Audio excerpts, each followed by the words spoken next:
Welcome to the Wired to Hunt podcast, your home for deer hunting news, stories, and strategies.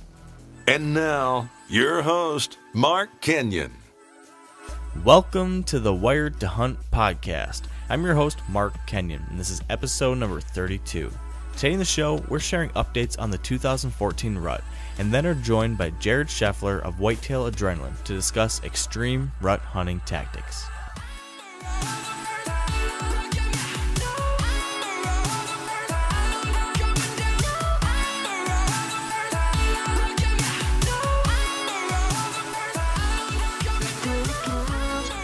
All right, welcome to the Wired to Hunt podcast, and we have got just an amazing show for you today, but I might be a little bit biased. Today, Dan and I are going to be talking a bit about how our rut vacations have been going so far here in week number 2, and then we're going to be joined by Jared Scheffler of Whitetail Adrenaline to discuss some extreme rut hunting tactics. Now, for those that aren't familiar, Jared produces the Whitetail Adrenaline DVDs, which are some of the most unique, most intense hunting videos you will ever see. It's all about public land, all on the ground, and stalking with a bow or gun, and it's just plain crazy. So trust me, this is going to be some really interesting stuff to talk about. But before we get to all that, I've got to catch up with my buddy, Mr. Dan Johnson. How's it going, man? Oh, it's going. There's deer in the woods, that's for sure. Well, that's a plus. I'm glad to hear that. That is. Yeah, man, me and Ryan are hunting hard, haven't taken a day off, hunted absolutely every day since he's gotten down here. There was one morning where we were waiting for a wind to shift directions completely. It was like right at first light, it was going to be going from a south to a northwest. And so we didn't hunt that morning. We waited to get into the stand at about 9:30 and then hunted the rest of the day there. Just didn't want to take the chance of having a wrong wind direction. But other than that, we've been hard at it, man. The way we hunt, you know, people always say, oh, no one hunts harder than this guy or no one hunts harder than this guy. But I'll tell you right now, the way that we're running and gunning, and you know, we had all these trees trimmed out at the beginning of the year, and I think we sat in maybe 1, 2, 3 sets that were pre-trimmed trees. Everything else has been a running gun. So, wow, we're getting after it. Sounds like it. So, what did you guys start November 1st? Is that right? Yep. We just finished up day 11. Man, so you're definitely pretty exhausted, I imagine, at this point, huh? Right. We are. We're tired. We're grumpy. We're cold now that this cold front moved through. But that should be the trigger to get us back to where we need to be. I know if you follow the Nine Finger Chronicles Facebook page, or I know I've talked to you a little bit about it. Ryan missed a stud one. He's probably low 180s, high 170s the other day, and fortunately, we saw him again last night, cruising through an area. He's back on trail cameras. Nice. So, I don't know. The saga continues. Yeah. So how's Ryan holding up after that? I imagine that was pretty tough for him. I tell you, just like anybody would be, he was a little sick about it, down on his luck, but he knew that, you know, it's Iowa. Anything can happen. And he took it better than I probably would have, to be honest with you. The guy is, long story short, it's not exactly what he does, but he's an anesthesiologist or like a nurse something. And in his job, if he makes a mistake, people die. So he knows how to deal with pressure. And not to make an excuse for him missing, and he wouldn't never want an excuse made for himself, but it was pretty windy that day. And the tree we were in was blowing, and I think that had something to do with it, to be honest with you. But like I said, man, giant missed. There's nothing you can really say except, but you know, tighten up your bootstraps and get back at it. That's all there is to it. You're absolutely right. Got to keep on grinding. That's right. So I saw that you laid down an awesome buck. I want to hear a little bit about that. Yeah, my rut vacation since the last time we recorded It's come a long ways. Some good things have happened. It's been a heck of a week. When we had talked last, it was last week Tuesday, and I just left Indiana after hunting there for 5 days and drove down to my Ohio property. Well, we got down to Ohio and started hunting Wednesday morning, the 5th, me and my buddy Josh, and I pulled trail camera cards on our way into our stand that morning and checked those pictures, and right off the bat, on October 23rd, I had pictures of Jawbreaker, the buck that, as you well know, that I've been hunting him like crazy. He's the buck we talked about in episode 28, I think, that I had hit back on October 16th and couldn't recover him. And, in the 2.5 or 3 weeks since then, it's been with me ever since, haunted me, just really impacted me. So the fact I got these pictures that I thought were Jawbreaker just blew my mind. And I was on cloud nine, just an enormous amount of relief to think that he was still alive. So I was stoked. November 5th, was really excited. Hunted all day, saw a few does, but nothing much. But going home that night, I was just reinvigorated. After that whole time in Indiana, as we talked about last time, was really slow. But this just got me really excited again. And I talked, to my buddy Josh with the fact, I think it's gonna be Jawbreaker or bust. He is the buck I want. I want to close that loop. I want to right that wrong. I made whatever mistakes I made the first time around. I wanted to close it out now. So that was my plan. So that night, I'm thinking, as I do, Dan, I'm just racking my brain, overanalyzing every different piece of data I have about what I know or what I knew Jawbreaker used to do and what I know about the current conditions and the wind and weather and what the does should be doing and this thing and that thing. And I decided that I thought I knew the perfect place I had to be the next morning. So I got up at 3:15 or 3:30 in the morning so we could drive to the property and get out there well before daylight in time for me to sneak into this area and actually hang a portable stand.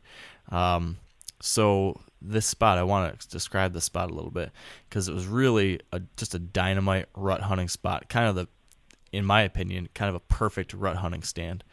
So this was an area. There was a popular doe bedding area just upwind of me. So I wanted to be sitting just downwind of this doe bedding area, which is some really thick CRP and brush and stuff.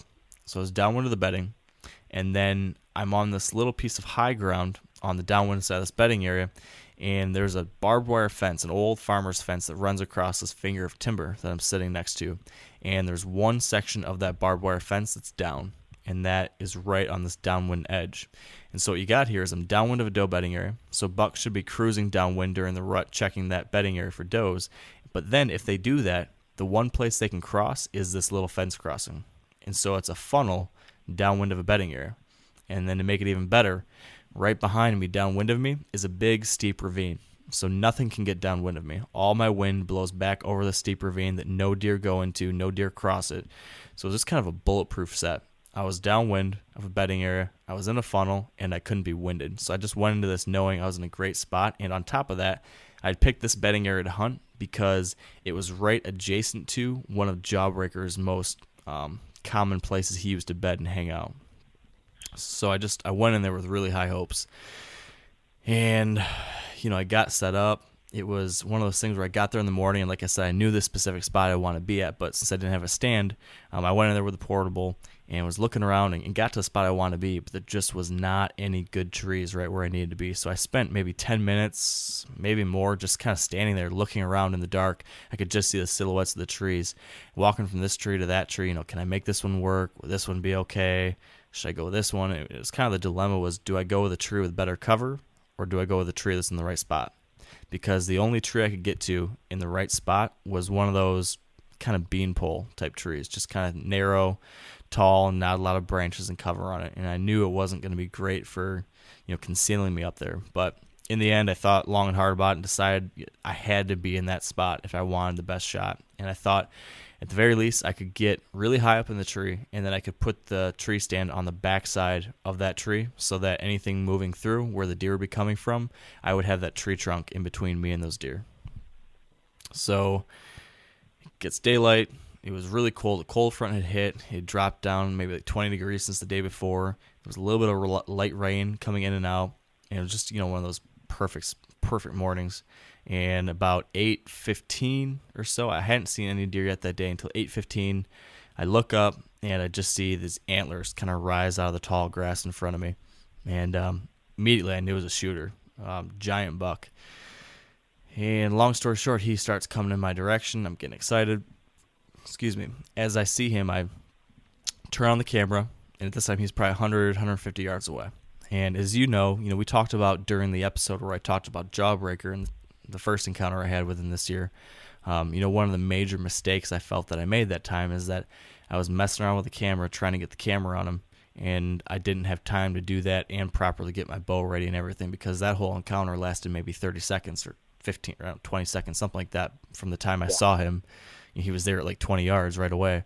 Well, this time I saw him 100 yards out or more, and so I had lots and lots of time, and I got that camera on him, and I had decided, after our conversation, after I'd been thinking through all the different things I wanted to do differently, my plan was that if I had another shot opportunity at a deer that was fast, like I saw a deer and I was not going to have very much time, I had to move fast, I was just going to say, forget the camera, I'm going to focus on the shot. If an opportunity came up where I had lots of time, then I might get the camera out, try to get a little bit of film of him, and if possible, if I can do it, smartly, I'll have the camera rolling. But I'm not going to sacrifice a good shot opportunity because of it. So that's where things stood with this whole deal. So like I said, I had the camera on him, zoomed in on him, got a good look at him, and right away I was like, oh my gosh, it's him.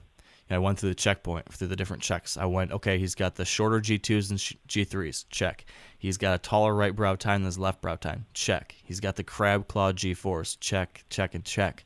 I mean, everything was in line, and I was like, I cannot believe it. Like, just yesterday we found out he's still alive, I think.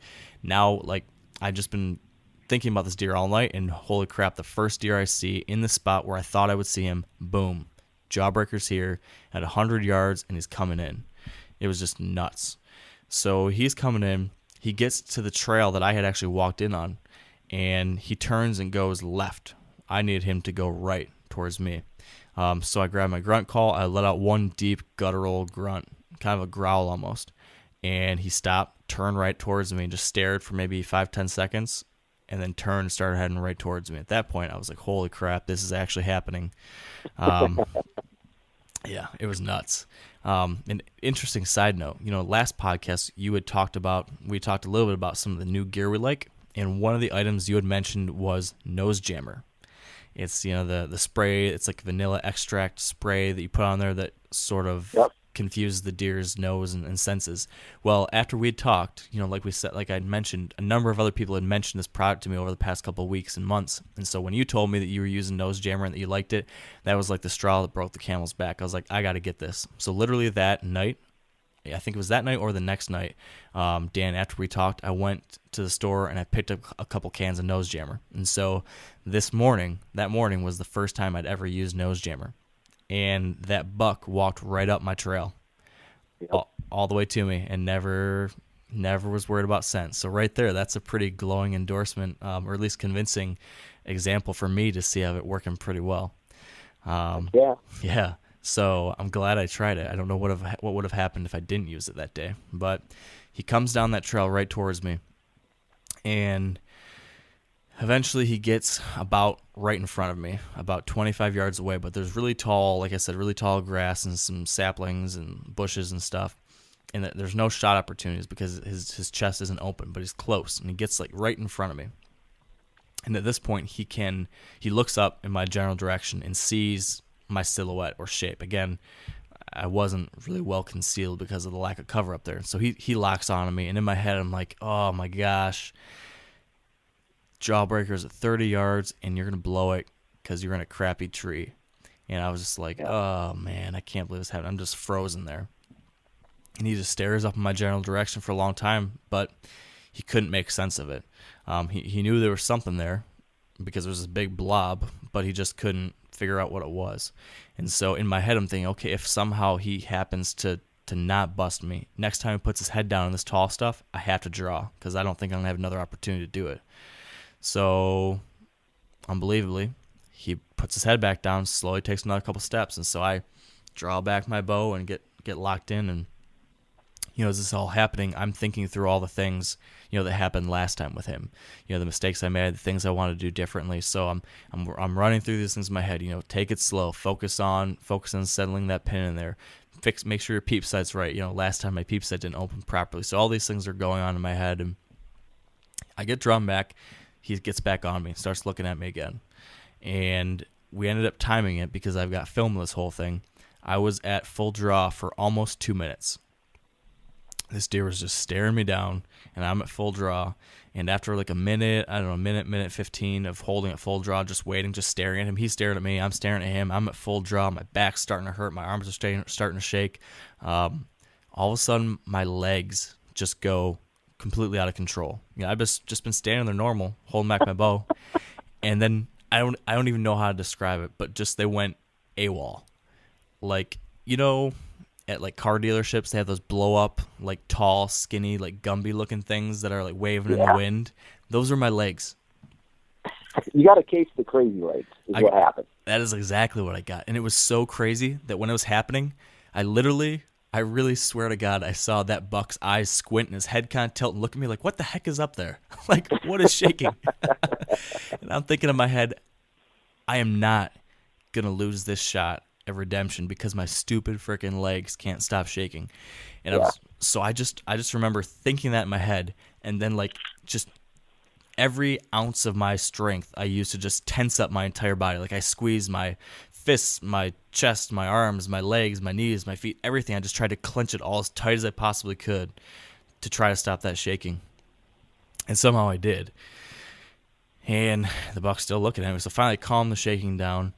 He takes another step. And now he's just like a step or so outside of my opening in this grass that I can get a shot at. And just the front of his like brisket and neck is out in the open. So I just remember settling that pin in just in front of his neck and just sitting there waiting and was ready. And I just needed him to take, give me one more step, and I'm going to sink it right in there. And, I waited and I waited. And finally put his head down, nosed around a little bit, and I was like, please let this happen. And then he took another step and sunk that pin in right behind the shoulder, took another extra second, touched it off, and I watched that fletching go right behind the shoulder, right through the lungs, double lunged him, and he took off running, mule kicked, and then I just, proceeded to melt down. Yeah. It was nuts. I couldn't believe I just got a shot at him again, and all this had happened, and it was just crazy. I was just really unbelievably happy. And so to make a long story short, after that I called my buddies I was out there hunting with, told them what happened. We decided to back out, meet up, watch the footage, and then go make a game plan. So that's what we did. I got the arrow, decent blood in the arrow, but not a whole lot, but it had gone through a bunch of grass and weeds and stuff, after it passed through him. And so I think some of that wiped off the blood and whatnot. And then as I was walking out, a big kind of squall came through. So I was kind of worried that I might get some blood washed away because there was a bunch of rain. But we went, watched the footage. The shot looked great. And, me, my friends Josh and Corey, we all agreed, yep, that's Jawbreaker. And so we decided to wait about, it'd been, I think, about 2 hours after the shot, and we decided to go in for it. So we went in, picked up the blood, had really good blood, and we just followed it out through the CRP, and then it went to the edge of the cornfield, and it followed the edge of this cornfield for probably 100, 150 yards, 200 yards, and then he turned into the cornfield, just like Jawbreaker had done the first time that I hit this buck in October. We start going through this corn, and blood starts getting a little sketchy, and now I'm starting to get nervous. And now we're at, it's been 300 yards I've been tracking him. And I'm thinking, how in the world has this buck gone so far with that shot? And now we're at 400 yards. And now I'm getting really nervous. Blood's getting sketchy. We get all the way to the other side of the field, and now we're at the property border. And, I'm back down to the low point where I'm like, how could this happen? I've just hit the same buck twice, and I'm not going to find him again. I was just, I was starting to get worried. And then just as that was happening, I looked down the edge of the cornfield, in the little gap between the fence row and the corn, and I just saw this main beam laying on its side. And it was just crazy. There it was. What time of day did you shoot him? Shot him at 8:30 a.m. and Gotcha. I don't think it was till like noon maybe that we found him, or some. I guess I don't even know what time it was, but sometime in the afternoon. Yeah. But there was all, as you know, Dan, and some of our listeners know, there was one more kind of twist in the story, because I ran over there. I couldn't believe it. This buck that I'd been so upset by wounding him, and now I found out he's alive. And now I get a shot at him, and then I think I'm not going to find him, and now I just found him. It's been a 2-year hunt for this buck. Got all these pictures and all this history and all this stuff that happened. Now I killed him, I found him, and it was just this crazy wave of emotion that crashed over me. And I run over there to the buck, and I put my hands on his antlers, and I'm looking at him, and then just weird kind of realization passed through my head. As I'm looking at him, I look at his antlers. He's a stud, big buck. I start looking at his body, and I start looking for the wound from when I hit him the first time. I wanted to see where to hit him, and I don't see anything. And I grab his antlers, and I kind of twist his head around. I'm looking, and I just kind of stood up and put my hand on my head, and I looked over at my buddy. I'm like, this isn't Jawbreaker. It was not Jawbreaker. We were all so dead set sure it was him. I thought for sure it was him, and it wasn't. This is a totally different buck, and I mean, it really threw me off there. He's an awesome buck, mature buck, cool deer, but in the moment I was kind of really disappointed, because I had been so determined to get Jawbreaker to kind of close out that whole thing. And I didn't.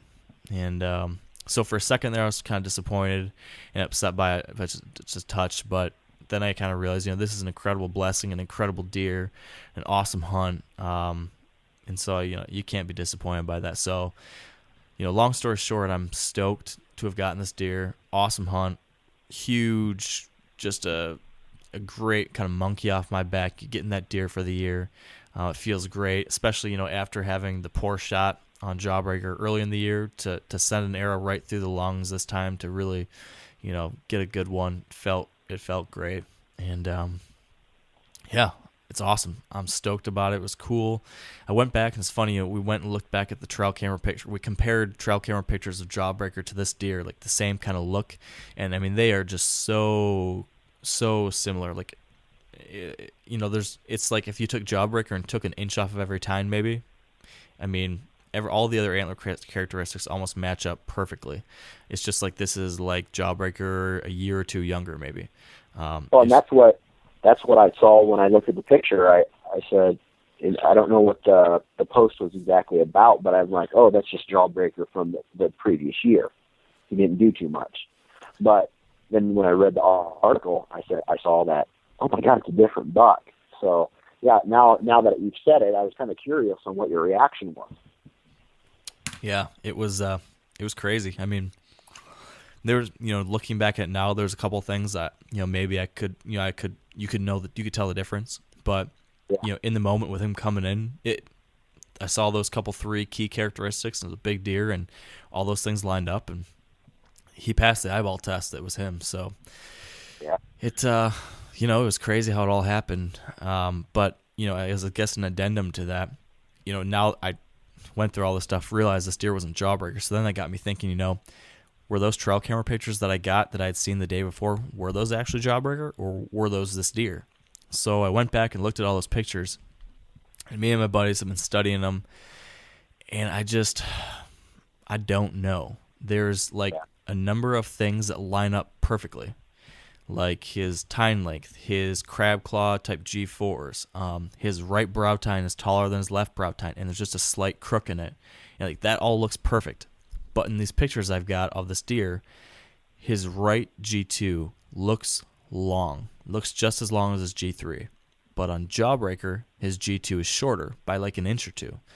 And I don't know. I just can't figure it out, because part of me says, how do all these other things line up? His frame, his G4s, his brow tines, how do all those things look almost perfect, and this one thing not be it? How could that possibly be? Does every darn deer run around this property look exactly the same?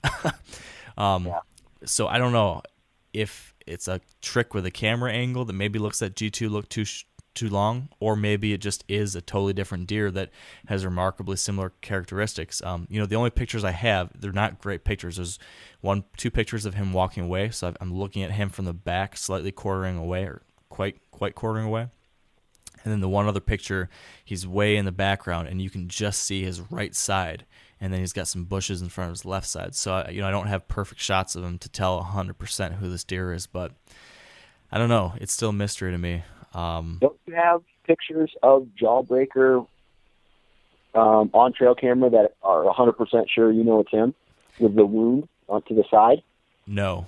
The only pictures I have are these ones I'm talking about, and they were 6 or 7 days after my shot. He passed through one time in the middle of the night, and these photos do show what some people think might be the wound, but there's weeds there, and I just can't tell if it's weeds that you're seeing in the shadows or if it's actually a wound. But it's not obvious. It's not like absolutely that's him. It's geez, it really could be him, but at the same time, I just don't know. So that's where things are now. The story continues, and maybe Jawbreaker will be back for 2015. You never know. You never know, Mark. Yeah. So it was a roller coaster, just an absolute crazy roller coaster. Right. We're experiencing. Well, we experienced the downs the day Ryan missed. We call the buck we call No Show Jones, but he showed back up again last night. Now we're kind of getting back on the up. Tonight we had some really cool encounters with with a buck I thought Ryan was going to shoot, but he ended up passing it. This 10-pointer that you look at this buck, and most people would have shot him, but because he's a 3-year-old, this buck in 1 or 2 more years will be absolutely giant. It's just one of those deer that has genetics written all over him, and he's going to be the next No Show Jones, if that makes any sense. Man, so how big was he now?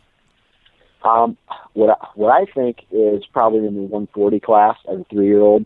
Nice. Perfect 10 with he's starting to get bladed on one of his G2s, and he's got about a 2-inch sticker sticking straight out of his right base. So he's pretty recognizable. That sounds kind of like the buck I shot. My buck was 146-inch 10, but he had a sticker coming out of his right base, but instead of sticking straight up, it sticks straight down and actually touches his skull.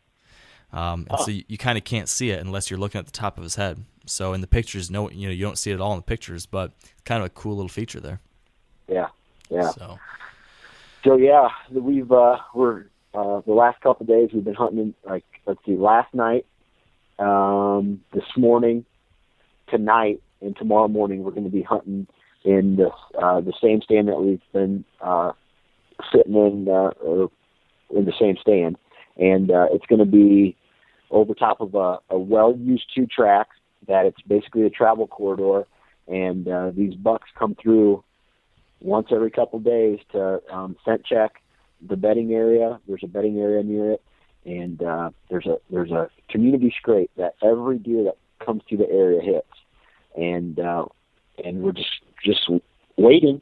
We're 5 sticks up, so our wind kind of carries over the entire area. So we're not worried about getting busted. It's a patience game now. Yeah.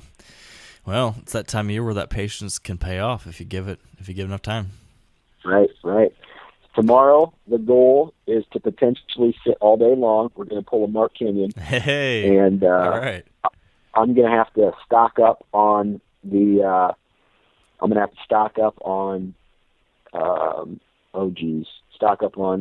hand warmers. Yeah. And potentially take some toilet paper with me. So the essentials. I'm pretty regular, if you know what I mean. I'm right there with you, buddy.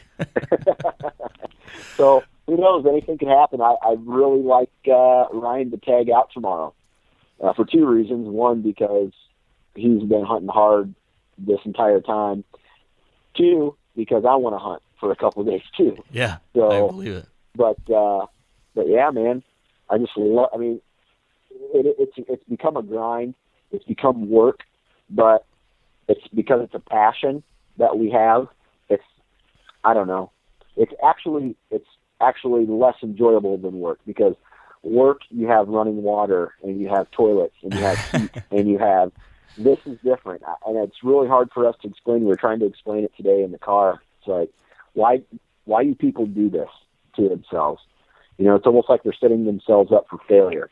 But it's something that, you know, just like you, man, and all the listeners, we enjoy doing it. We enjoy putting ourselves through the suffering because the reward is so great. Yeah, it's 98%, you know, a grind, and then you get that just unbelievable 2 or 1% of the time that just stays with you forever, and it's all worth it for those moments. Right. You know, and both Ryan and I have daughters, and we were talking about this the other day too, man. This is that is probably the hardest thing for me, is being away from the family. We're 2 days in the second week of our vacation, and the wives are starting to, they're past the acceptance stage. They're on to the I'm annoyed stage, and the next stage is fury. And and I don't know, man. It's just something we'll do, and you know, they'll get over it, hopefully.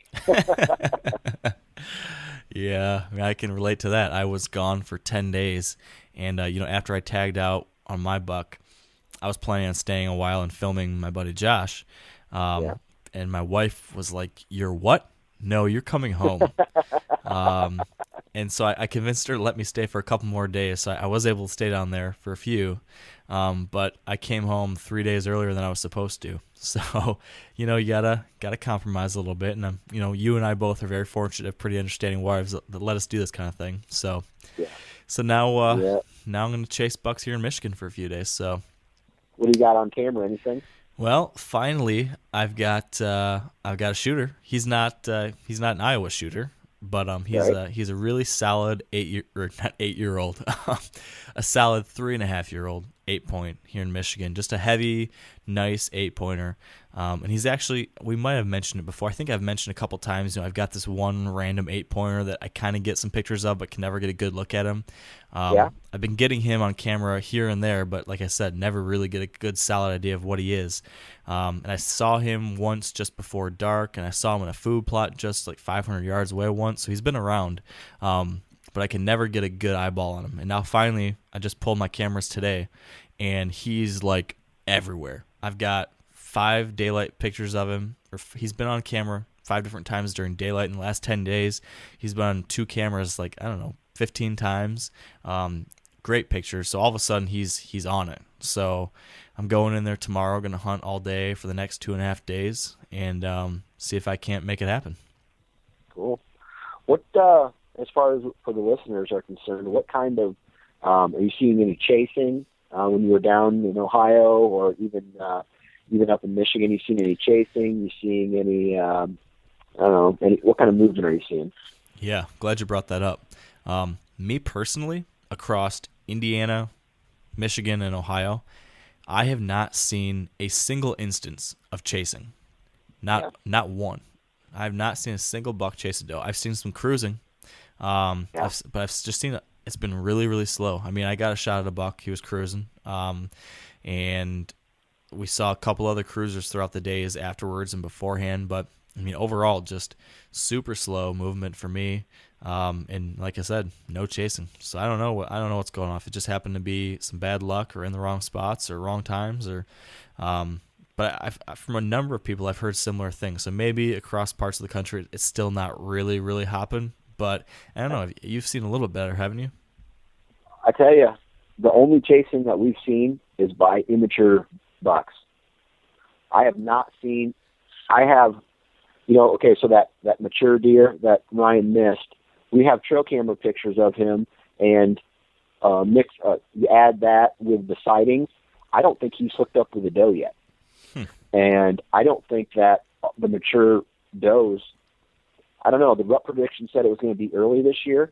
I think, and this is just my opinion based on what I'm seeing from the tree stand, I don't know if the first does have come into heat yet. It doesn't seem like, there's that, it's to that point yet. But, and I hope it comes in the next couple of days because we really need it to happen. But it's like tonight we saw all 3 does. The previous day we saw nothing but bucks.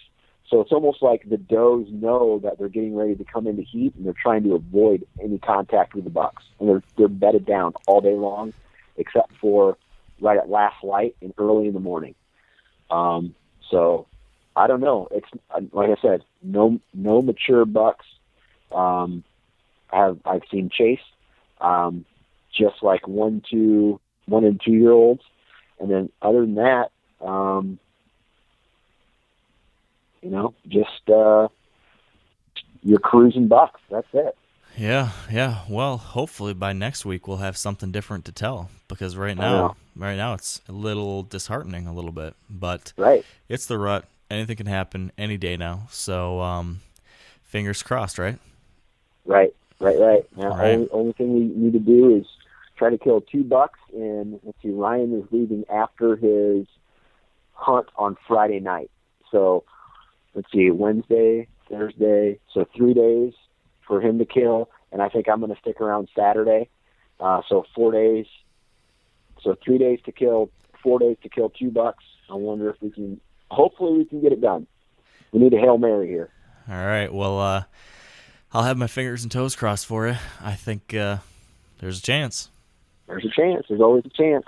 That's the truth. Well, it is now time for us to get Jared on the line here, Dan. So how about we reconvene next week to talk about our rut progress, and for now, let's start talking extreme rut hunting tactics with Jared Scheffler of Whitetail Adrenaline. Perfect. Let's get him on the line.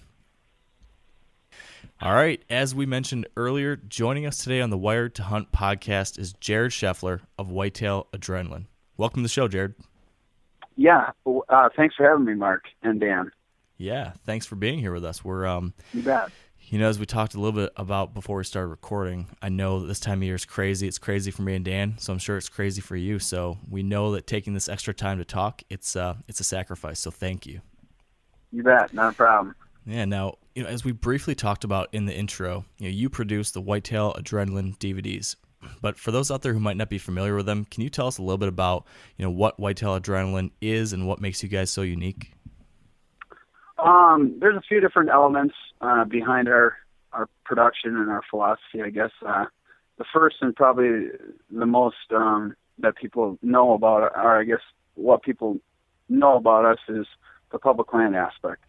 We produce all public land whitetail hunting videos, and that classifies any land that's legally open for anybody else to hunt. So any type of government program lands, anything that anybody else can legally hunt.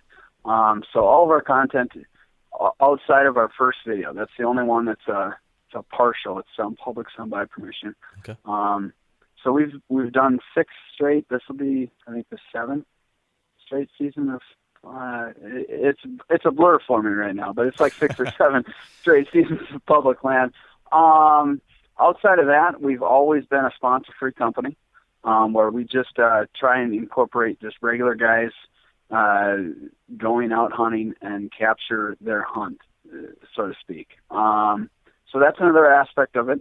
One of the later aspects that has come over the past few years is we do all of our hunting exclusively on the ground, in a very aggressive sort of fashion.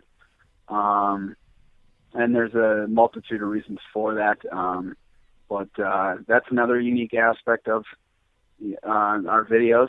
Yeah. And then I'd say that's probably the core elements. We also capture everything all on the fly. It's unscripted. It's really got that raw, authentic feel. We don't go back and refilm stuff. So I think that's another thing that kind of comes through. So Yeah, definitely. I'd say those are the things that have drawn me to your guys' videos too. I think I first heard about you guys just from being at different trade shows and stuff and seeing your booth and whatnot. And then eventually had seen you enough times around. I was like, I need to just see these guys. And I think I saw one of the trailers for your video maybe 4 years ago or 5 years ago or something back then. And I watched it. And I just thought to myself, these guys are crazy. and then ever since then, I've watched all your DVDs, and I still think you're crazy, but I love it. It's, well, and a lot of that, that craziness comes from hunting on the ground. And when you're hunting public land and you have that amount of acreage, you can afford to take those risks. And I feel like you almost have to take those risks in order to get the type of results that we do. Whereas if you would hunt like that on a smaller acreage, say a 40 or an 80, outside of this time of the year, you can get away with it a little bit, but you're going to probably blow your area right out. So it works out really well, that style that we incorporate on a public land aspect. Although back when I did hunt private land, I hunted on the ground quite a bit. Probably not at the aggressiveness level that I do now, but I never felt like I really blew out the area back then either. But I think I had a couple hundred acres there I was dealing with, and I wasn't doing it every day, and so yeah. Yeah, well, it makes for some really exciting hunts and video. I mean, it's just me and my buddies, we just get an absolute kick out of watching you guys because it's just so different from anything else out there, and it's just crazy intense, and the encounters you have are just unbelievable. I still can't get over some of the stuff I've seen you guys. I can't imagine what you've actually lived through. Some of those encounters just look unreal. So I'm curious though, Jared, this just kind of popped in my head, but I've always wondered, when it comes to like 99.9% of big whitetail hunters out there, we're all hunting from tree stands. That's just kind of the norm that everyone talks about, that you see written about. How did you get started on the ground? Why and how did this become your preferred way to hunt whitetails? Well, Mark, it actually goes back to when first time I can remember I was 16 years old, and I was in high school, and daylight savings changed and everything, and I only had about 45 minutes to an hour before I had to be at school, right? And I wanted to hunt in the worst way, but there wasn't enough time in most of those situations to get out to the tree, and then you'd be sitting there for maybe a half hour, 45 minutes, and then you got to climb back down. And I had some wide open area that was a lot closer to the high school where I went, and I was I was kind of sort of making my way towards school one day, and I saw this big buck out in this wide open grass. The only thing out there was these giant power poles. And I went out on foot, and I didn't get him, but I got to within about 80 yards, and that really kind of, I guess that's the first time I can remember hunting on the ground. And then, of course, later that day, I got my mom to call in that I had a doctor's appointment or something. I can't remember the details. And I did go out and I hung a tree stand in one of those power poles, wide open, just just electrical power poles out there. And I saw there had been two big bucks out there, and I saw another one, and he wasn't making his way towards me. And finally, I just had enough of it, and I was running out of light. Probably had a half hour of light left, and he was 400 yards away. So I just climbed down and started making my way towards him, and pretty soon he was coming towards me. And all of a sudden he was at 17 yards, and like a 16-year-old kid, he stopped, and I was drawn, and there was like two blades of grass between him and I was thinking, well, he'll surely take another step. And little did I know that the two blades of grass probably wasn't going to deflect that arrow any, not with a fixed blade head anyway, which I was shooting. And of course, he never took that step. He looked right at me and decided to go the other way. So that really was the first instance where I hunted that I can remember hunting on the ground. And then I periodically did that along with taking 10-pound tree stands in the dark, in the morning, hanging them, pulling them back down, or at night over the years. And then, I did that, but I still hunted on the ground. And then it was in 2010, we had filmed 3 videos, and it seemed like every time we got a little bit more aggressive hunting on the ground, we got more results. And then I did just flashed in my head. I'm like, well, most of the bucks I've shot, I've done it on the ground, and I've hunted much less on the ground than I have out of a tree stand set. And I liked the aspect of the camera at eye level with the deer, and I thought that was unique. And it also just, when you're at eye level with a deer, a big buck on the ground level, I mean, you're in that same world as he is. I mean, it's like you can almost feel him breathing. I mean, he's right there. And there's just something it's very exhilarating, I guess you could say. So we decided, let's take one season and just hunt exclusively on the ground and see how it goes. And our encounter rate went through the roof on big bucks. However, with that comes there's a learning curve to it. The hardest part, I think, about hunting whitetails on the ground typically is pulling off the shot. And when I say hunting on the ground, I mean like when you're going after them or sneaking in on them or something like that. Especially with 2 guys out there, a lot of times they do know that you're there by the time you're about to take that shot, and you can get caught up in rushing a shot or forgetting, hey, this deer's probably going to duck 10 inches or things like that. So there's definitely been our encounter rate has been a lot higher since we've hunted on the ground, but the blown shots or messing up the shots has definitely also increased at a higher percentage as well. But like anything, I think the more you do it, the better you're gonna lessen that, I guess you could say. So, are these bucks, when you start your stock on them, are they bedded or are they standing? I prefer to have them bedded, but they're not always bedded. I prefer to have them bedded just because obviously I've got a little bit more time typically, and I can pick my route, and I don't have to worry about the wind. I can manipulate the wind direction a lot easier because I have the time to get in position how I want to work towards him or whatnot. But sometimes we've got a buck that's cruising or whatever. And, yesterday, for instance, we were in Iowa and we had a big one, probably a mid-160s buck. And we actually bumped this deer. We bumped a 140-inch 8-pointer checking out this piece. And he went running off, and about 30, and I'm thinking, oh, man, I just blew that one. And I'm thinking, okay, how is he going to loop back onto the public? Can we give him about an hour and slowly creep into where we think he went and maybe spot him again? And all of a sudden I hear this trotting. And I look, and here's this mid-160s buck trotting. And I don't know if he saw us or picked up a little scent or what, but then he stops in the brush a little bit, maybe 120 yards out. And he stood there for about 10 minutes. I actually thought he was going to lay down.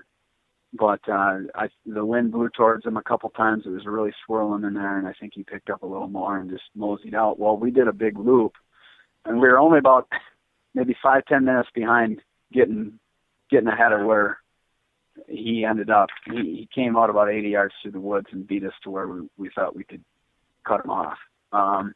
So, we prefer to have them bedded, but if they're cruising or whatnot, we'll make an attempt. Very rarely do we not get aggressive with them. Our mentality is they're there right now today. Let's go for it. Because a lot of times we don't have all season to play with them.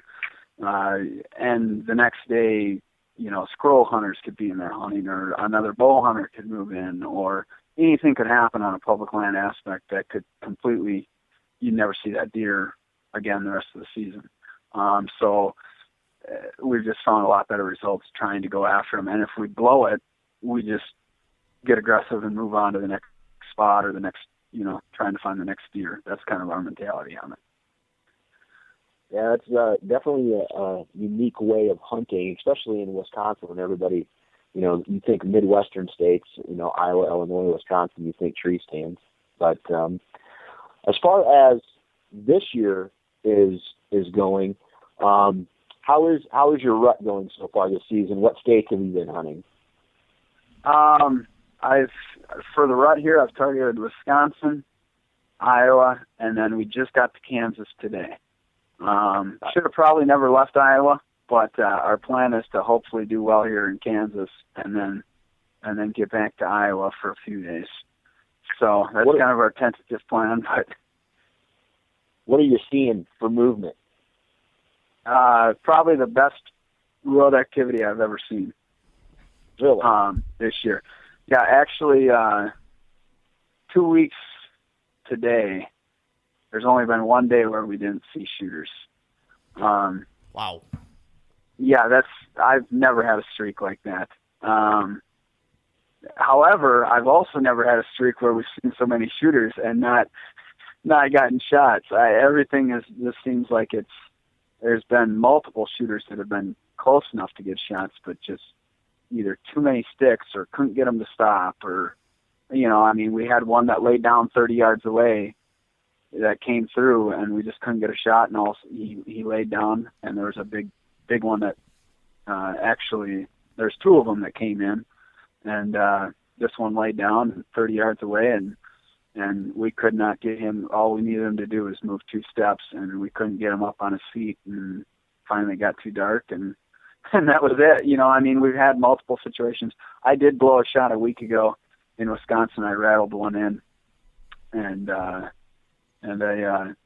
shot a little low on him, and I hit probably 2 feet under him. It was. I'm hunting with a longbow, but I shouldn't hit that well. I don't know what happened, but. What part of Iowa are you hunting in? That's the $1 million question, Dan. Here's the thing. Here's the thing. I don't disclose areas where I hunt for obvious reasons. That's fair. North, south, east, west. What's that? North, south, east, west. I'm not looking for a town. I usually tell people Hawaii. Their whitetail population's booming. What's that? Their whitetail population's booming. Oh yeah, it's excellent. Over-the-counter tags, cheap flights, everything. No, as far as where I've hunted Iowa, I've hunted western, south, northeast, north central, and then kind of central too. And they're all good. I would rank the southern part of Iowa as probably being the best, and then central as being the next best. That's about all I want to disclose. I started a rule a few years back because it got a little bit out of hand, and I started a rule that if you're not on the trip, you don't get to find out. Yeah, that's something. That's something. It just keeps everything simpler. Yep. So yep. I totally understand that. So you said you've seen more shooters than you've seen maybe ever, or at least recently. How many different encounters do you think you've had so far this year with shooter bucks? In those 15 days, I guess counting today, actual encounters has probably been about 20. about 20. And I guess, like yesterday, for instance, there was 3 of them that we had. Yesterday was the best day I've had in a wooded environment for hunting. We saw 3 bucks that were in the 160 to 175 range. Jeez. Now, in a wooded environment, one of those in a day is probably the most I've ever had that I can think of off the top of my head. I don't know what was going on. It was crazy. Furthermore, I have no idea how we couldn't close a deal on one of them. The cards just haven't been in our favor lately as far as that goes. It's been a little nerve-wracking, I guess. But usually, we get 2-3 encounters. We're gonna get a deer. That's usually how it goes. But not lately. Yeah. So that's a perfect segue then, I think, into the main thing we want to talk about today. As I mentioned, wanted to focus our conversation on extreme, aggressive rut hunting tactics. And so this falls right in your wheelhouse, Jared, given what you've already talked about and how we know you hunt.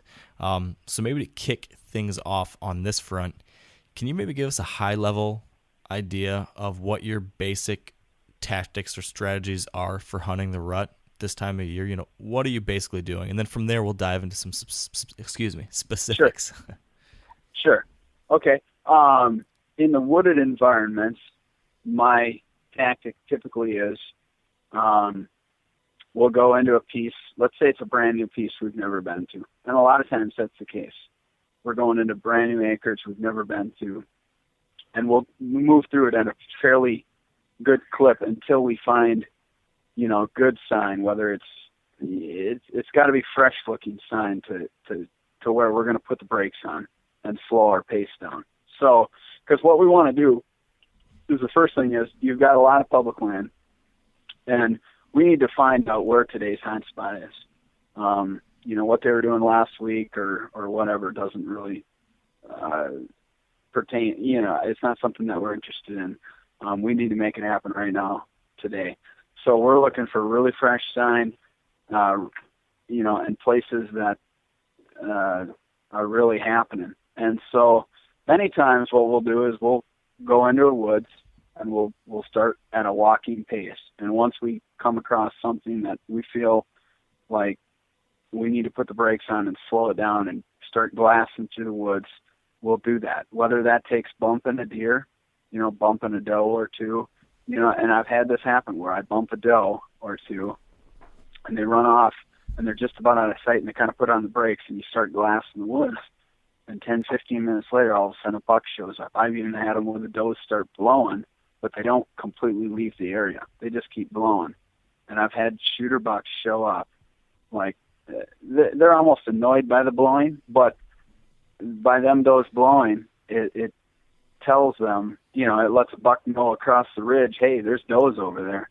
And they're blowing at stuff all the time. Now, if a deer blows and leaves the entire area, that's not a good thing. Yeah. But I don't really get wound up in the last few years when a doe starts blowing until she completely leaves the area. I see it about every year where we bump a doe or something and she'll sit there and blow and blow and blow. And almost every year that I can remember for the last 3 years that I've just put on the brakes, I've had a shooter show up at some point within 10, 15 minutes. Jeez. So I don't worry too much about bumping deer. A lot of times public land deer are used to being bumped too. So I think their tolerance level is a little bit higher. But, once we get into a spot that's hot, like I said, we'll put on the brakes, we'll start glassing. Sometimes we will set up on a spot. I mean, we'll set up on the ground. We found a spot in Wisconsin this year that I think it was every day we went in there, we had a shooter in rain. We couldn't pull it together. That's the spot where I missed one. That was a spot that we didn't really, we still hunted through it to find it, but then, we realized right away, hey, this is a pinch point location, and I actually rattled in a couple of different shooters there, but only the one made it into the lane. So, so that's a little bit about the wooded environment. I mean, if we're going through the woods and we catch one, a lot of times we'll be glassing these like ridge points, in these hilly areas. These bucks, they love to be on the ends of these ridge points. They love to sit up there. They can watch both sides a lot of times, or 10, 20 yards across, and they can look down the valley. And so we'll be at the bottom of the valley glassing up on those ridge points. Yesterday, in fact, one of the really big ones that we spotted, it was doing just that. It was up on top of the ridge, but we didn't get there in time. But that's kind of a little bit about it. In your more open woods, basically, we have to be moving at a slow enough pace that deer can't hear us. And if that kind of makes sense, if they can hear us coming before we can see them, they're already looking for us. Like, what is that over there? If that kind of makes sense. And if any deer that, is looking for you is going to see you first. And so if that kind of makes sense, it's something that once you start doing it, you kind of figure out what you can get away with, what you can't, how to walk, how to sound like a deer, kind of, or something that's not a human. Humans typically they walk at a pretty steady, even pace, and so you just kind of learn some of those techniques as you go. Since we've started producing these videos this season, especially, I've seen it where people have messaged me a lot that, hey, I tried hunting on the ground this year. I shot the biggest buck I've ever shot, or I shot this big one. I can't, 6 yards he came in, or, I mean, they're just blown away. Like, I never thought you could hunt on the ground like this. I believe it's something that most people can do very effectively, more effectively than they probably think. And I mean, I think it was yesterday, I got another one that came in. I got shot at 6 yards. Came in, yeah. And I got one 2 days before that from another guy, similar situation. I can't remember. It was inside of 10 steps that he shot that one at. But and one other thing I do want to mention is over the past few years, we've taken on the ground level, we've taken head-on shots on deer, and traditionally, it was actually an accident the first time it happened to me.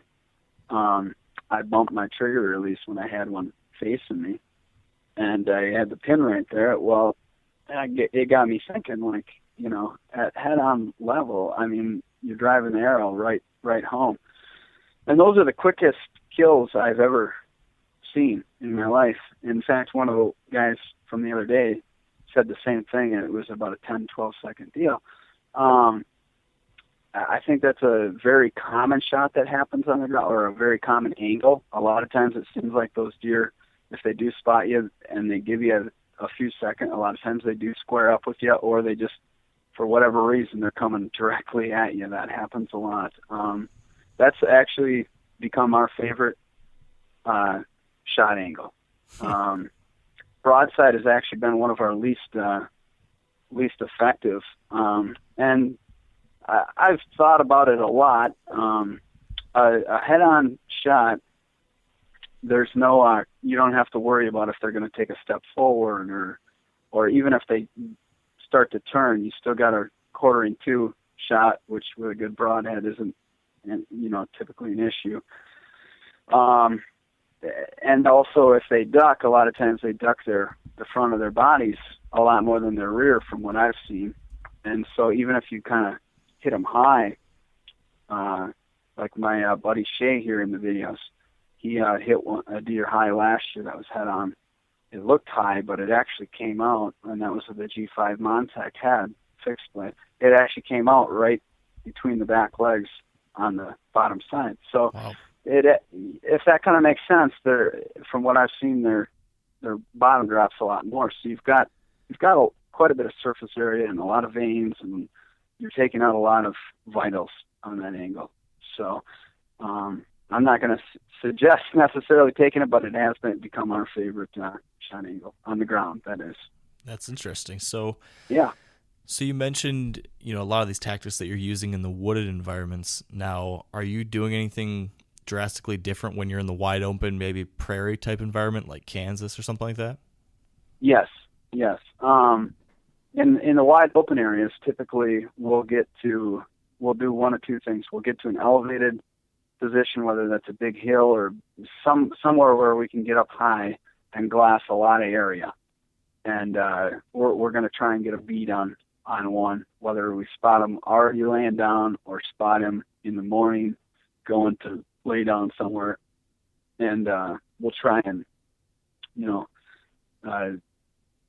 just spot him laying down and then plan our attack from there.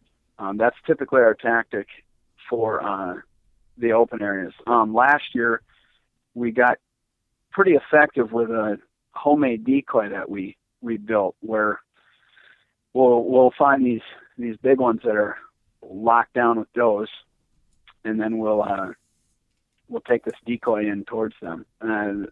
and we found the best results is to try and sneak in as close as you can without them ever knowing or seeing the decoy, and then get it into position, and then try and get that buck to come over to run you off, which from behind that decoy can get it's dangerous for one, but our philosophy is so is rock climbing and a lot of other things that you can do. So we're willing to accept that and take those risks. And we could get injured, or something that very bad could go wrong. I mean, you're dealing with a mature animal that is in a fight mode. It's not safe, but it sure is a rush, and it can be effective. Yeah, the footage I've seen of you guys doing that so far is just incredible. I mean, that's nuts. So I'm curious. Yeah. I'm curious two things. Number one, I'd like to hear if you have had any close calls where you thought you might, come away with a skewed rib or something like that. But then number two, would love to hear details about, how you're going about with the decoying setup. How you're thinking about the wind, how you approach, when do you do it. I'd love some details on that too. Sure. We haven't had anything super close happen as far as like one that actually, attacked us. The closest probably was one that I shot last year at just inside of 7 steps. He was marching in, and if I would have let him, he would have charged, and he would have charged the decoy, which I was directly behind it, and who knows what would have happened. We do think that at some point, even if we do get an arrow in one, he probably will just commit and keep coming. So I'm not sure what's going to happen from that point forward, but it's very likely that that'll happen at some point. And then when I was filming Shay last year on this really big buck, I thought that I was going to have to make a 911 call any minute, but that never happened. So we'll see. I might have more reports within the next week. Yeah, I guess we're gonna have to keep an eye out on your Facebook page. Yeah. So, but yeah, as far as you mentioned a little bit about our tactic once we have one spotted. Yeah. In these wide open areas, a lot of times they like to cover miles, even if they got a doe with them in the morning. We've watched them go for 5-6 miles at a crack in these wide open areas. It's been pretty surprising. I mean, I would have never thought that a deer would cover that amount of terrain, but they will. And when they're with a doe like that, obviously, we're going to wait for them to settle down.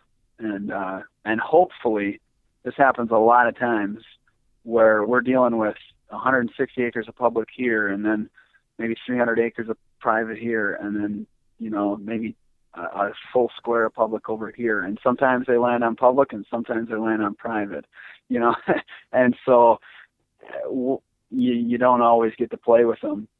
Sometimes you might end up watching them for an hour before all of a sudden they decide they're going to lay down on private and there's nothing you can do. So that happens sometimes as well. But once we have them spotted, we plan our attack. Once we have them spotted and we figure they're going to stay there for a little while, enough time for us to get in. What we do from that point is obviously where's the wind blowing from? How can we get in on them? Using the wind to our best advantage. And then also, what's going to be the best route to sneak in undetected as close as we possibly can. And then also, obviously we're factoring in how they're laying, which direction they're looking, all those kinds of things. On windy days, that decoy it doesn't really work because it gets blown all over. So we have to resort to, a lot of times crawling on our hands and knees, which is fun too. We had a really close call last year on a big 9-pointer. And this one day we didn't know exactly where he was, but we knew he was somewhere in these weeds, and we were 5 steps from him before we realized it, and it was too late. So we were right on top of them. But it doesn't always work to use that decoy, and not always is the decoy the best option. It just depends on the situation. But that's kind of our approach in those wide open areas.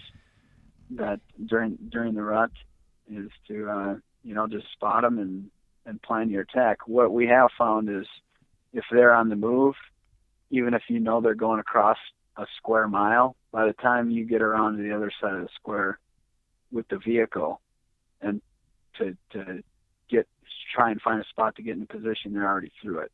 That's how much ground it does not take them 5 minutes hardly to cover a square mile. Wow. So yeah, it's pretty crazy. We have not yet once been able to get one square ahead of them before they're already there, basically. So, and I mean, trying to get 2 squares ahead of them, you lose sight of them, and then they decide, okay, they decide to cut south, and then all of a sudden you don't have a visual on them. So,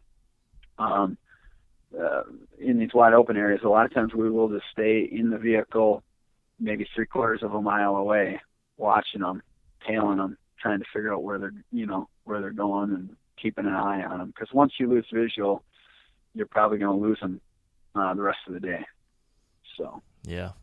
So whether it be in wooded environments or open areas like that, are you hunting drastically different during the rut than you would if you were employing the same type of on the ground spot and stalk methods, let's say in early October? Or is it basically the same thing? You're walking and looking for sign and then slowing down, or you're glassing, spotting, and moving in? Is it different or the same all year? Early October, when this year was the first year where I didn't really hunt early October at all in Wisconsin, where I normally would, because we tried a out-of-state trip. But typically what I do during the early October is I'll go into a new piece every time I go out. And I don't really, it's more of a scouting session. I'm hunting, and I'm probably walking or still hunting, going at a walking pace or a slow walk pace, or sometimes I might walk a few steps and take a couple minutes. But basically my mission for that day, usually in early October, is to decide what places I want to key in on late October. That's kind of my mission, is to find a few places that are holding, some does, where I can, creep in there during late October and try and glass a buck, that's in and around that doe bedding area, or even set up near that doe bedding area. So that's kind of my approach in early October. I don't really go out with the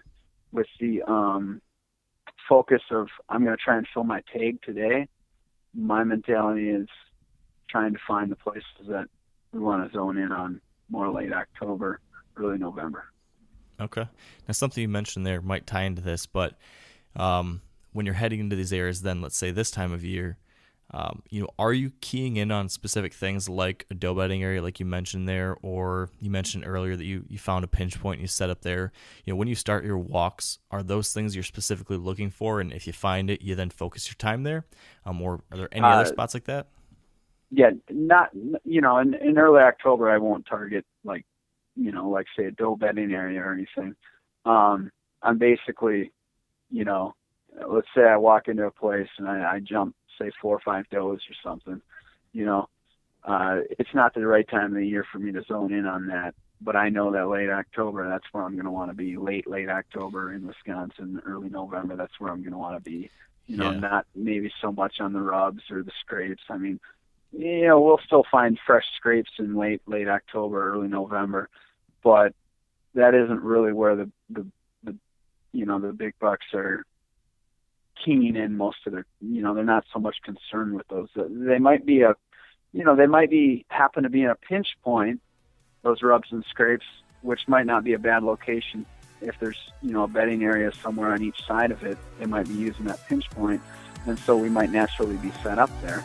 Not so much because of the rubs and scrapes, but because, we know because of the rubs and scrapes that they frequent through there, so we know they're going to be using it to get from this building to the next building area.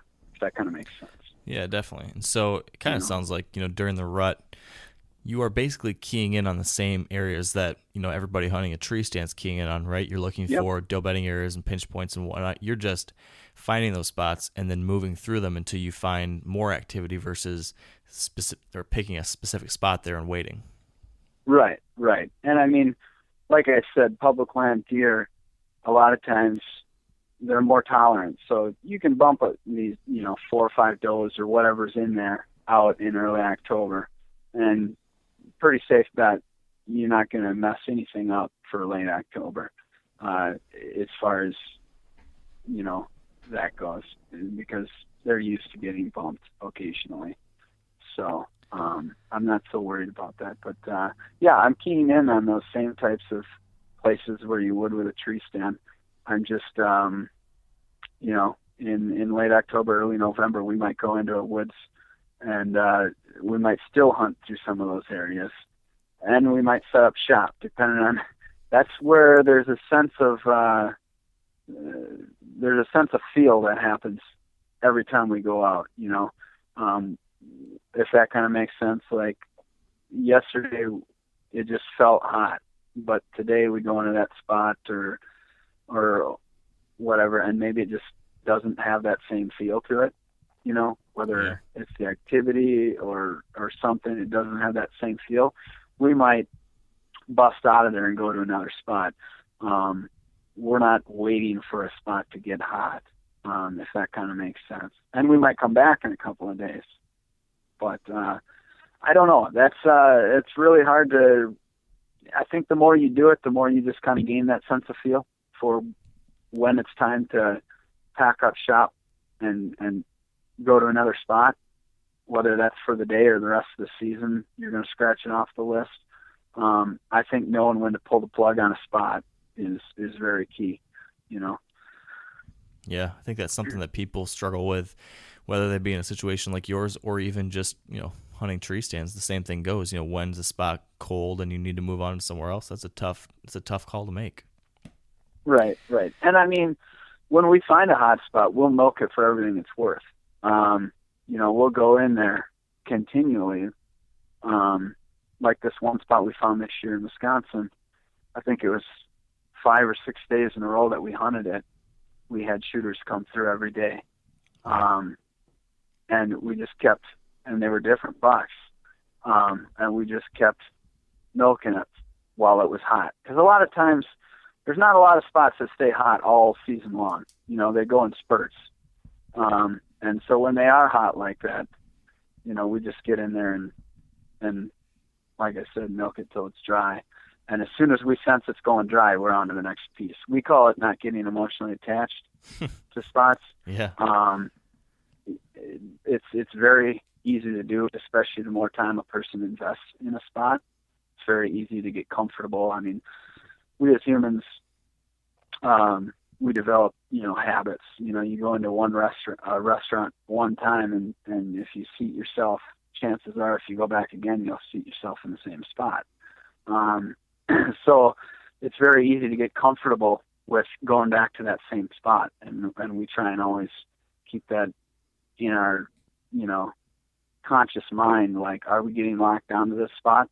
I mean, if it's really, truly hot, it's worth being locked down. But we're always very aware of when to pull that plug, and are we getting emotionally attached to this spot that's going dry, if that kind of makes sense. Yeah, it's so applicable too to guys hunting from stands, right? There's so many people that have their favorite tree stand and they go back to it time and time again. And it's like you said, you get attached to it. It becomes comfortable. It's easy. And lots of times that's you're missing out on some real action elsewhere. So right, and you bring up a good point. That's another thing with hunting on the ground. It's very easy for us to, get in and out of places and move on to the next spot. Whereas, like you were mentioning, if you've got a tree stand set, it's very easy to, it's not a lot of work to go back into that spot. But let's say that's your only tree stand set, and you got to think about pulling that tree stand down and relocating it, or or whatever. There's a little bit more work and effort involved in that. And it's really easy when you hunt on the ground to just go into a spot and pull out. There's less investment as far as that goes, if that kind of makes sense. Oh, yeah. I've definitely battled with that question myself. Do I want to deal with pulling this whole tree stand down and moving 100 yards and putting the whole dang thing back up again? Right. Those times And I wish I was on the ground. Yeah, and I mean, you'd be surprised at what a person can get away with on the ground. I mean, that's primarily how they hunted 40 years ago, and they didn't do it with the bows we have today, Yeah. or the camouflage that we have today. Yeah. And I think hunting on the ground is a very effective. In fact, I think it's probably the best skill that we've developed on our end, and not that we've fully developed it, but we're continually learning and seeing where we've done things wrong. But it's if we went away from that, our opportunity and counter rate would go way downhill, I think. So I want to ask you about a situation that Yeah. I think a lot of our listeners probably will encounter. And so, the vast majority of other hunters are hunting from tree stands. But there is a situation where lots of times hunters are placed in a situation where they might consider going down on the ground. And that's when they're hunting during the rut. Let's say I'm sitting up in my tree stand tomorrow. It's about 10:30 in the morning, and I see a buck and a doe walk out into maybe some tall grass or some bedding cover, and I see that doe bed down, and then the buck beds down next to her. Maybe it's a little bit windy that day, and now I'm sitting here thinking, should I try to stalk in on that buck bedded with the doe?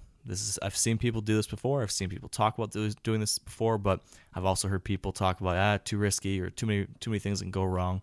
So my question for you, Jared, is if I'm sitting there and I see this buck bedded with a doe, can you walk us through how you would make the decision on, when is it a good time to move in on a deer like that? When is it a good time to hold back? And then, how are you going about making that move? In this case, where I'm up in the stand and I need to decide, should I go? How should I do it? Sure. First thing that I would evaluate is where I think they're going to go next after they get up, because that's probably going to determine a lot of how I would move in on that animal. Depending if the wind's going to work for me in that situation too. And a lot of times we'll do what we call cheat the wind, where let's say you've got a pretty continuous, the wind's blowing in a pretty straight line where it's not swirling really, it's not swaying a whole lot, it's blowing north pretty much the same direction all the time. But you've got a very slight window where those deer are going to have to be in order to smell you. And we've done this before where we'll come in and those deer might feel like they're downwind of the danger up ahead, but unless they're on that exact scent stream, they're probably not going to smell you as long as that wind's blowing. You've seen it before in your tree stand sets. You see where the wind's blowing, and as soon as they get to that spot that you've identified right where that wind's blowing, that's when they smell you if they're going to.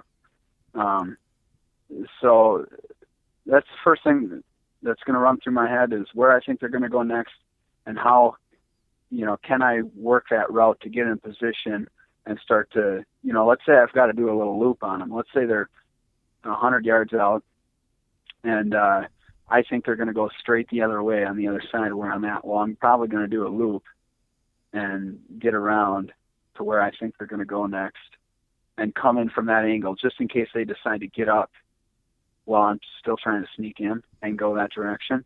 Okay. However, if the wind's blowing really strong and I know that I can close that gap to where they're at in a very short time, I might just, in that case, I would maybe just climb down and take my chances that they're going to lay there long enough for me to get in there and, close that distance. Obviously, the closer you get, the quieter and everything like that you've got to be. One thing that I have learned is if they can't see or hear you, move as fast as you possibly can to close that distance.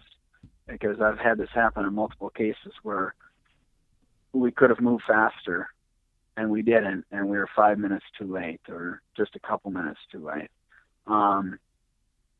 So I would recommend moving as fast as you can in those situations to close that distance. And then once you're getting close, you got to put on the brakes. And the other thing that I found is I never try and take my eye off them.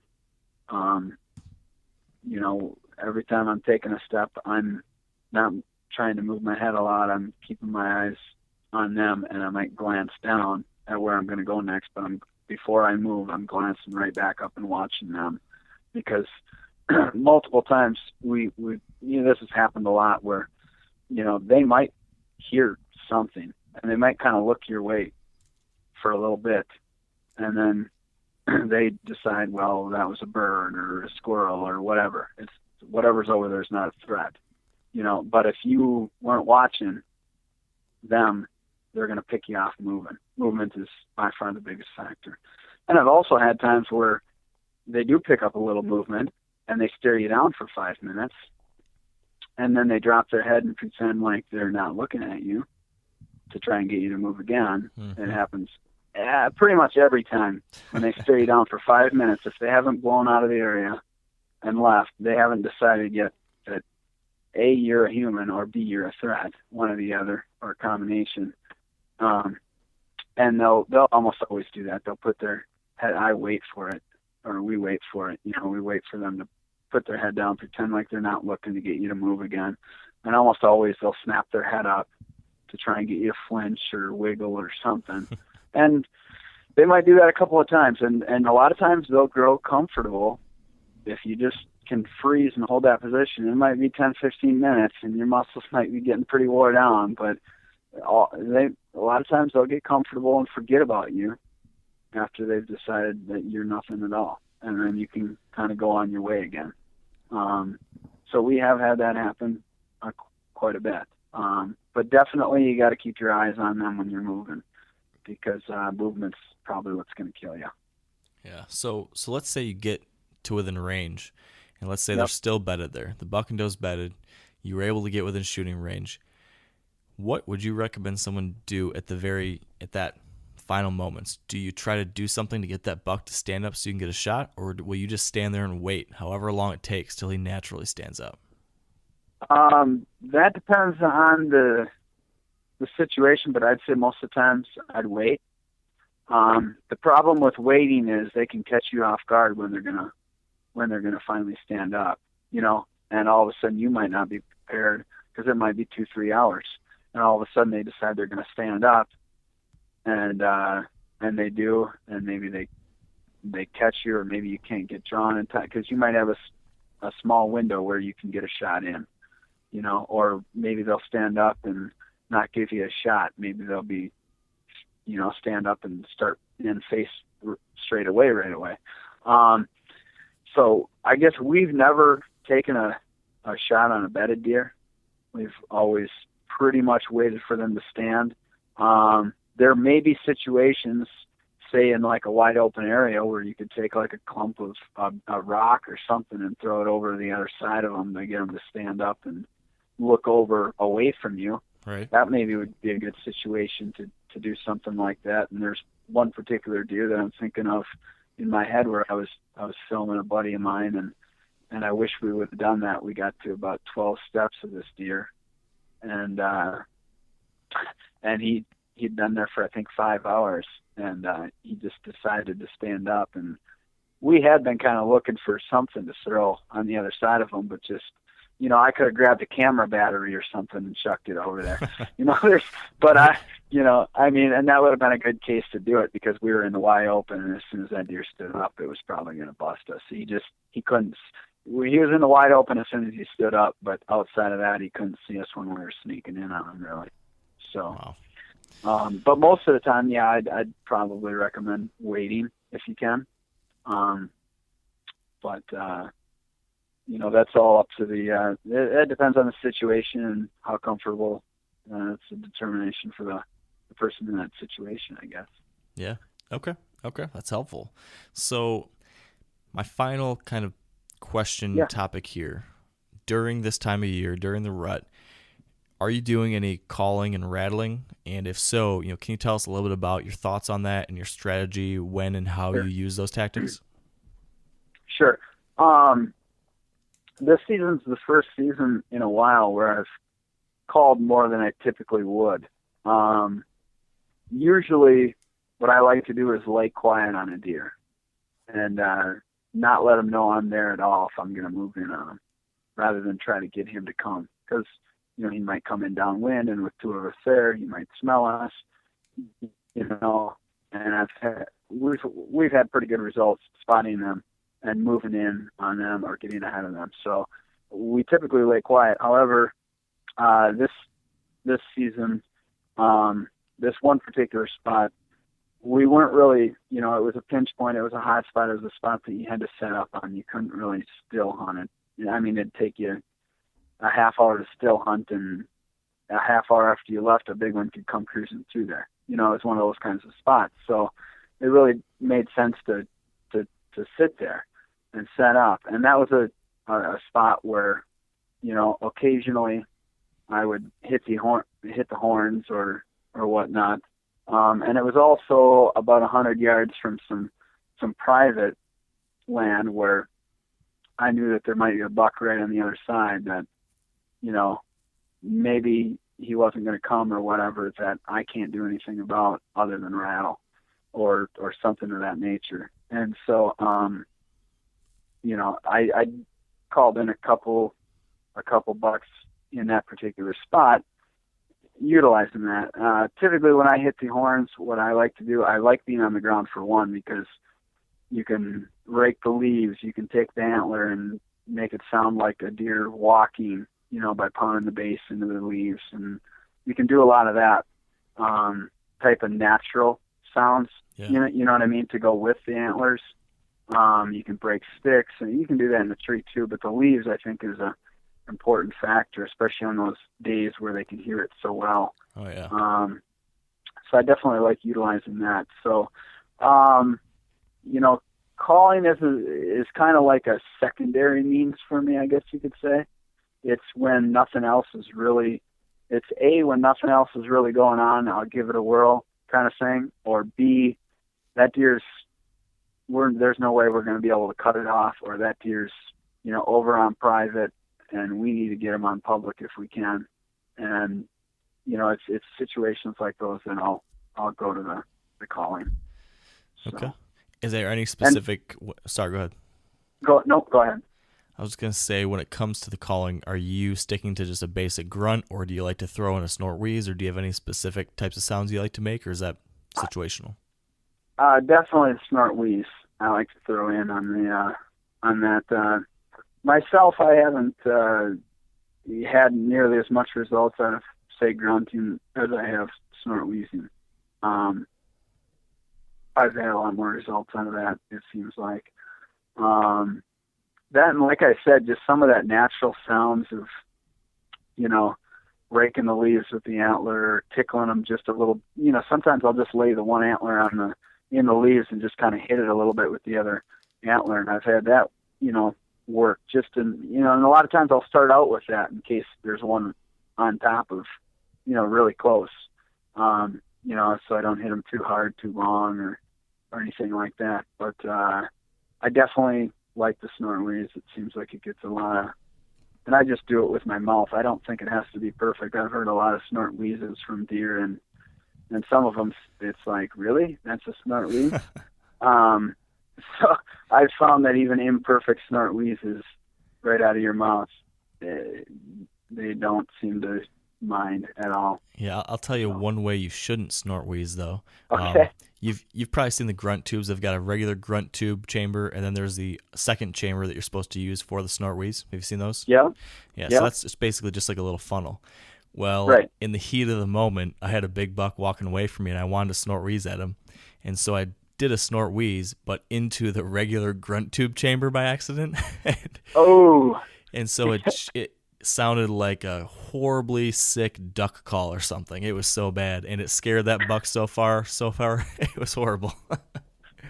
Yeah, that had to be a bad day. Was not good at all. So that's one way not to do it. Right. Yeah, I know what you're talking about with those chambers. I used to have that one jury call that had it, or that mad call that had that chamber. That worked pretty good for reaching out with them. But lately, I've been just using my mouth, and like I said, I don't find where it has to be really that perfect. And I like because it's instantaneous. I don't have to reach for anything, or I can just do it right there. But I love the snort wheeze too. It seems on those big boys, it's one that can really turn them around. Right. It's almost like they'll not pay any mind to a grunt, and you snort wheeze, and it's like, to a big one, it's like, all right, I've had enough. Yeah. Who are you and what are you doing? Yeah, we actually snort wheezed in like a 140, 150-inch 8-pointer just a couple days ago down in southern Ohio.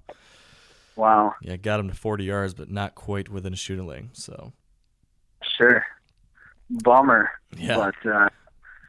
But yeah, I mean, you've seen it yourself. That I'd say, that's probably one of my most effective methods for calling is a snort wheeze. Yeah, that's awesome. Along with the antlers sometimes. But. Okay.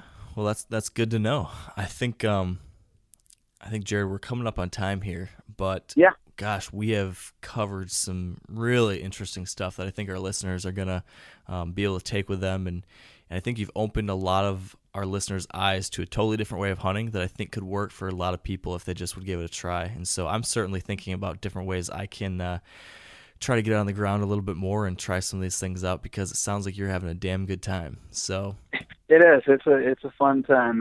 You have those encounters on the ground, and even if you don't get them, even if you get close, I mean, it's an adrenaline rush, you know. It is a whitetail adrenaline rush. You are right. So for people out there that want to see, want to check out your DVDs or learn more about whitetail adrenaline, where can they go, Jared? There's two ways. They can go to our Facebook page, Whitetail Adrenaline, or they can go to our website, whitetailadrenaline.com. Perfect. And the new DVDs will be out next summer? Is that going to be right? Yeah, it'll probably be late summer, I'm guessing. That's when they've been coming out, I guess. It's a lot of work to go through all the unscripted content and make the video flow well and everything. So it's been taking me a little bit longer than I'd like it to. But well, it seems like it's worth the time because you've been putting out some really, really entertaining videos. So I'll definitely be checking out the new ones, and I hope all of our listeners do too. And Jared, like I said, this has been awesome. So thank you so much for being here with us. You bet. Thanks again, guys, for having me. Yeah, and Dan actually had to drop off the line because his wife keeps calling him, so I'm going to give him some crap about that. Okay. but he wanted to tell me thank you as well. I was wondering, I haven't heard Dan in a while. Is he still there? I wasn't sure. So. Yeah, you know how it is with wives. You gotta when they call, you gotta get back to them. So he's already her patience, I think, is already wearing thin since he's been hunting for like 11 straight days now. So I gotcha. Yeah, so it goes. All right, Jared. Well, thank you again, and good luck hunting. All right. Well, thanks again, Mark. All right, we'll talk to you later. Yep. Bye-bye. All right, bye-bye. All right, well, there you have it. Another episode of the Wired to Hunt podcast in the books, and I hope you enjoyed it. If you did, we would really appreciate it if you could leave us a rating or review on iTunes. It's a huge help, so thank you in advance. Also, be sure to visit wiredtohunt.com/episode 32 for show notes and links from this episode. And finally, we'd like to thank our partners who help make this show possible. Big thanks to Sitka Gear, Trophy Ridge, Bear Archery, Redneck Blinds, Carbon Express Arrows, Huntsoft, Lacrosse Boots, Big & J Long Range Attractants, and the Whitetail Institute of North America. That all said, thanks so much for joining us today on the Wired to Hunt podcast. I hope the rut is rocking for you and that you're having a great time in the woods. So good luck, go hard, and stay wired to hunt.